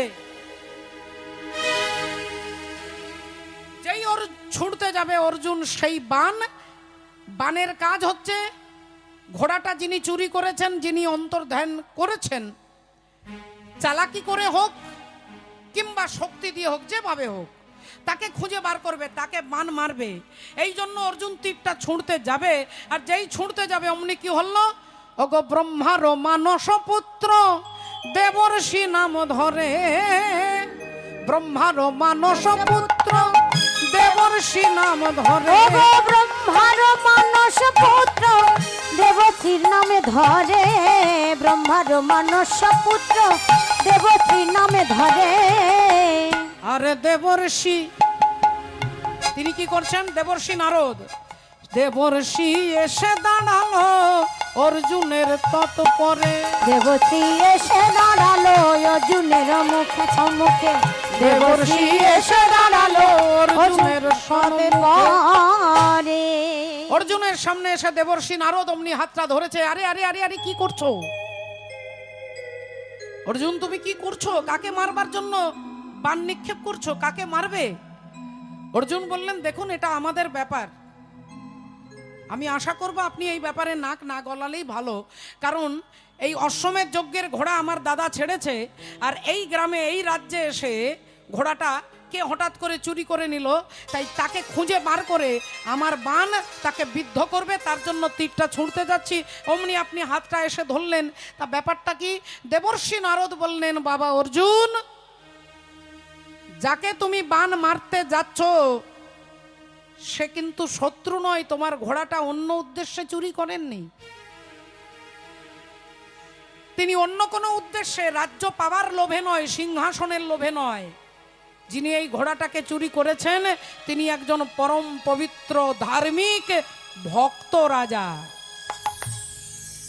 সঙ্গে সঙ্গে অর্জুন তার ধনুর্বাণ সব খুলে পাশে রেখে দেবর্ষি নারদকে প্রণাম করে বললেন, তাহলে আপনি দয়া করে সেই রাজার কথা বলুন, সেই রাজার কথা বলুন যিনি আমার দাদার অশ্বমেধ যজ্ঞের ঘোড়া চুরি করেছে। আপনি বলছেন তিনি একজন ভক্ত রাজা, তা সেই রাজার কত ক্ষমতা আমি জানতে চাই না, সেই রাজার রূপ কিরকম আমি তাও জানতে চাই না, সেই রাজা কত বড় লোক আমি তাও জানতে চাই না, সেই রাজার কত কোয়ালিটি আছে আমি সেটাও জানতে চাই না। কিন্তু আপনি বলছেন সেই রাজা নাকি ভক্ত, তা তিনি কেমন ভক্ত আমি জানতে চাই, জানতে চাই। আপনি আমাকে দয়া করে সেই রাজার কথা বলুন, তার নাম কি? বলেন তার নাম হচ্ছে ভক্ত চন্দ্রহাস। ভক্ত চন্দ্রহাসের কথা আজকে দেবর্ষি নারদ, দেবর্ষি নারদের অনেক শিষ্য আছে, তার মধ্যে মুখ্য হচ্ছে 3 জন।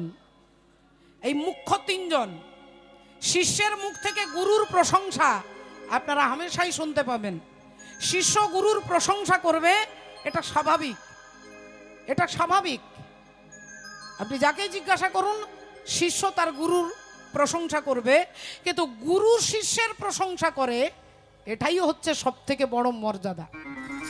গুরু যদি শিষ্যের প্রশংসা করেন তাহলে এটাই হচ্ছে চরম পাওয়া, এটাই হচ্ছে জীবনের সার্থকতা। তাই দেবর্ষি নারদের অনেক শিষ্য, তার মধ্যে 3 জন হচ্ছে মুখ্য, এক হচ্ছে প্রহ্লাদ, এক হচ্ছে ধ্রুব, আর এক হচ্ছে ভক্ত চন্দ্রহাস। হরি বল। ওগো ধর্মের মূরতি যিনি, জ্ঞানের প্রকাশ, জ্ঞানের প্রকাশ,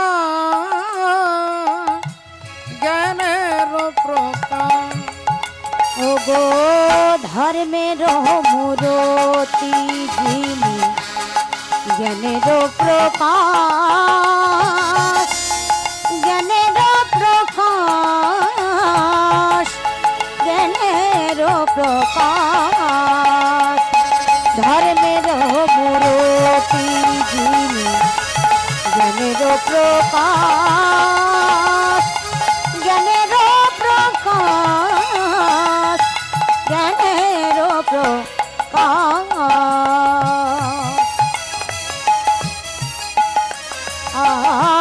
ধর্মের রতি যিনি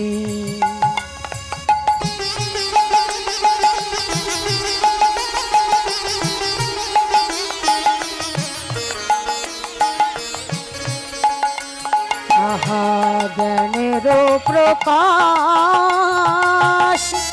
জ্ঞানের প্রকাশ জ্ঞানের প্রকাশ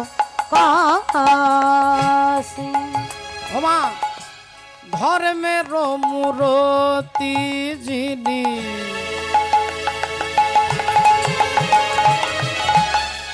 জ্ঞানের প্রকাশ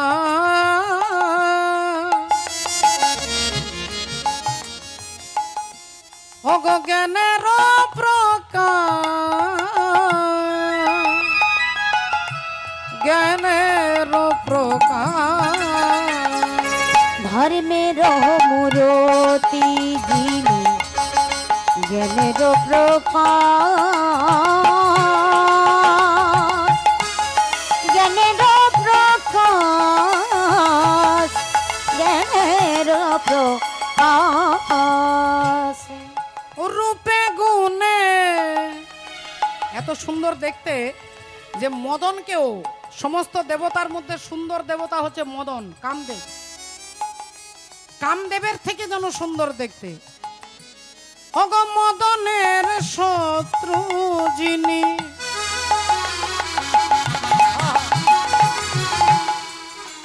রূপের প্রকাশ রূপের প্রকাশ ও গো মদনের শত্রু যিনি রূপের প্রকাশ রূপের প্রকাশ মদন প্রিয় ধর্মের মূরতি যিনি জ্ঞানের প্রকাশ জ্ঞানের প্রকাশ জ্ঞানের প্রকাশ আহা ধর্মের সত্য রূপের প্রকাশ জ্ঞানের প্রকাশ জ্ঞানের প্রকাশ সেই ভক্ত চন্দ্রহাসের কথা আজকে দেবর্ষি নারদ বলবেন গুরুদেব বলবেন শিষ্যের কথা অর্জুন হচ্ছেন শ্রোতা আর যেই অর্জুন বসেছেন একটা সুন্দর কলার পাতা বিছিয়ে দিয়ে তিনি আসনে বসে হরি কথা শুনবেন অমনি পরমাত্মা শ্রী গোবিন্দ এসে অর্জুনের পাশে এসে বসে গেছেন অর্জুনের পাশে আজকে জগৎপতি ভগবান শ্রীকৃষ্ণ এসে বসে গেছেন অর্জুন অবাক হয়ে তাকিয়ে বলছে একই কৃষ্ণ তুমি ভগবান বললেন ভক্তলীলার সব থেকে বড় শ্রোতা হচ্ছেন কৃষ্ণ কৃষ্ণলীলার শ্রোতা হচ্ছেন ভক্ত আর ভক্তের কথা ভগবান শুনতে ভালোবাসেন তাই তিনিও এসে বসে গেছেন তাহলে আজকে শ্রোতা হচ্ছে দুজন অর্জুন আর কৃষ্ণ আর আজকে বক্তা হচ্ছেন কে না দেবর্ষি নারদ এই চন্দ্রহাসের কথা বলতে গিয়ে বলছেন কেরল রাজ্যে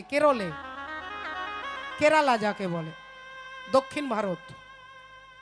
দক্ষিণ ভারতের একজন বিখ্যাত রাজা সেই রাজা রানীর আদরের সন্তান হচ্ছে ভক্ত চন্দ্রহাস কিন্তু ভাগ্যের পরিহাস দেখুন যখন চন্দ্রহাস 3 বছর বয়স তখন অন্য এক রাজ্যের রাজা এই রাজ্যটাকে কেরল রাজ্যকে আক্রমণ করে আর আক্রমণ করে আদেশ করলো সবাইকে মেরে ফেলো এখন সেই রাজ্যের রাজা আদেশ করতেই সবাইকে মারতে মারতে রাজা রানী সবাইকে হত্যা করে ফেললেন দুরাচারী রাজা আদেশ করলেন এই রাজার যে ছেলে আছে সেই ছেলেটাকে খুঁজে বার করে হত্যা করো ওকেও ছাড়বে না ও বাচ্চা হোক আর বুড়ো হোক কাউকে ছাড়াছাড়ি যাবে না এ রাজ্য আমি আক্রমণ করেছি এ রাজ্যের রাজা হব আমি তাই এখানে যেন বীজ না থাকে কোনো বংশধর না থাকে সবাইকে শেষ করে ফেলো এখন রাজ্যের রাজা তার পুত্র চন্দ্রহাস মাত্র 3 বছর বয়স সে ছেলেটা তো আর নিজেকে রক্ষা করতে পারবে না মা সেই ছোট্ট চন্দ্রহাসের ধাইমা ছিল ধাইমা যাকে ইংরেজিতে বেবি সিটার বলে। এখন হাসপাতালে হরি বল, আপনারা দেখতে পাবেন বাচ্চা বাচ্চা ছেলেদেরকে যারা যত্ন করে, দেখাশোনা করে, স্নান করায়, খাইয়ে দেয়। তৎকালীন সময় ধাইমা ছিল। সেই ধাইমা দেখলো যে এই চন্দ্রহাঁসকে মারবার আদেশ করেছে, লোকজন চারিদিকে ছুটছে। ধাইমা কি করলেন, ওই চন্দ্রহাঁসকে নিয়ে তার ছোট্ট ঘরের মধ্যে এনে প্রথমেই তিনি সাজার বাক্সটাকে খুললেন, আর সাজার বাক্সের মধ্যে কালো কাজল, ওই কাজলটাকে হাতে নিয়ে আর একটু তেল দিয়ে হাতটাকে, সারা হাতটা কালো করে আর চন্দ্রহাঁসের গোটা শরীরে মাখিয়ে দিলেন। বাবা, চন্দ্রহাঁস হচ্ছে চন্দ্রের মতো যার জ্যোতি, অপূর্ব সুন্দর দেখতে, তাকে কাজল মাখিয়ে কালো করে দিলেন। তার দামি কাপড় খুলে দিয়ে, ছেঁড়া কাপড় জড়িয়ে দিয়ে, আর ধাইমা চন্দ্রহাঁসকে বাঁচানোর জন্য রাজ্য থেকে লুকিয়ে পালিয়ে যাচ্ছে। এমন সময় দুষ্টু দুরাচারী রাজার কর্মচারী ধরে ফেললেন। এই দাঁড়া, কে তুই? আগে আমি এই রাজ্যের রানীমার কর্মচারী দাসী ছিলাম, আপনি আদেশ করেছেন তাই আমি এই রাজ্যে আর থাকবো না, আপনাদের কোনো অসুবিধে করব না, আমি তাই পালিয়ে যাচ্ছি। তোর কোলে ওটা কি? তোর কোলে রাজার ছেলে নয় তো? আগে না, এটা আমার ছেলে। আপনার যদি বিশ্বাস না হয় আপনি খুলে দেখুন। কর্মচারী বললেন, আগে ঢাকাটা সর, ঢাকাটা খোল। আর যেই ঢাকাটা খুলেছে দেখছে কালো কুচকুচে ছেলে, চুলগুলো এলোমেলো করে দিয়েছে, সমস্ত গয়না টয়না খুলে দিয়েছে, ছেঁড়া জামা কাপড় পরিয়ে দিয়েছে, নোংরা ধুলোবালি লাগিয়ে দিয়েছে। ভাবলেন না না, এ রাজার ছেলে হতে পারবে না, এখান থেকে বেরিয়ে যা, তাড়াতাড়ি পালা, তাড়াতাড়ি পালা, এ রাজ্য খালি কর। ধাইমা বললেন, এক্ষুনি চলে যাচ্ছি বাবা, আর এই রাজ্যে থাকবো না। চন্দ্রহাঁসকে নিয়ে হাঁটতে হাঁটতে, চলতে চলতে কয়েক মাস পরে দক্ষিণ ভারত থেকে চলে এলেন উত্তর ভারতে। উত্তর ভারত জায়গাটার নাম কি? কুন্তলপুর। জায়গাটার নাম হচ্ছে কুন্তলপুর। কুন্তলপুরের রাজা, ভক্তমণ্ডলী, ভক্তিমতী মায়েরা, সেই রাজ দরবারে এসে দাসী, সেই দাসী মা এসে রাজার মন্ত্রীকে ধরলেন। আর মন্ত্রীর নাম হচ্ছে ধৃষ্ট বুদ্ধি। মন্ত্রীকে ধরে বলছে, বাবা আমি অনেক দূর থেকে আসছি বাবা, আমি একজন ভালো দাসী, সমস্ত কাজ করতে পারি, রান্না করতে পারি, বাসন মাজতে পারি, কাপড় কাচতে পারি, সব কাজ করতে পারি, যদি আপনি একটু দয়া করে এই রানীমার দাসী করে দেন আমাকে। ধৃষ্টবুদ্ধি বলেন, তুই সব পারবি? আগে হ্যাঁ সব পারি, আমার সব জানা আছে, সমস্ত দাসীর সব কাজ আমার জানা আছে, আপনি যদি এই চাকরিটা কোনো রকমে দেন। বলেন, তুই তো চাকরি করবি, তোর কোলে ওই যে বাচ্চাটা না আমার ছেলে, আপনার কোনো চিন্তা নেই, আমি যা খাবো আমার অর্ধেক খাবার আমার ছেলেকে দেব, শুধু ওই চারিদিকে খেলা করবে আর আমি সব কাজ করব, আপনার কোনো চিন্তা নেই। ধৃষ্টবুদ্ধি বললেন, বেশ ঠিক আছে। মহারাজ ত্রিলোচন মহারাজ, কুন্তলপুরের রাজা, রাজাকে গিয়ে বলে দাসীকে রেখে দিলেন রানীমার কর্মচারী হিসেবে। দাসী প্রতিদিন কাজ করে, সারাদিন কাজ করে, যে খাবার পায় চন্দ্রহাঁসকে এনে পেট ভরে খাইয়ে বাকিটা নিজে খায়। মা, এলাকা জেনে গেল চন্দ্রহাঁস কার ছেলে, না দাসীর পুত্র। কিন্তু তিনি আসলে কার পুত্র, না তিনি কেরল রাজ্যের রাজার একমাত্র সন্তান, রাজপুত্র যিনি হয়ে গেল দাসী পুত্র। অবস্থার পরিবর্তন আপনাকে কখন কি পরিস্থিতি নিয়ে যাবে এটা সময় বলবে বাবা, এর জন্য ভেঙে পড়ার কোনো প্রয়োজন নেই। ভগবান রাম যিনি আগামী কাল অযোধ্যার রাজা হবে, তার আগের দিনে তাকে 14 বছরের জন্য বনবাসে চলে যেতে হলো। যদি ব্যাপারটাকে একটু গুরুত্ব দিয়ে বোঝেন, আগামী কালকে যিনি সারা পৃথিবীর